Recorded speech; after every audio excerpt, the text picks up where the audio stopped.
జ్ఞాపకార్థమే ప్రభు ఈ దివ్య సత్ప్రసాదము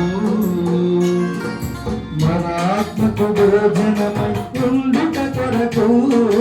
మన హృదయంలో నిరతం వసించుటకు మన ఆత్మకు భోజనమై ఉండుట కొరకు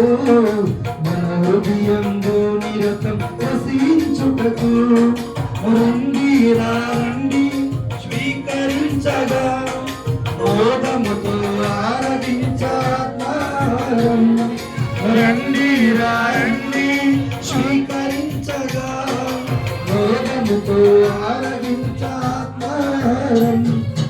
ఈ జ్ఞాపకార్థమే ప్రభు ఈ దివ్య సత్ప్రసాదము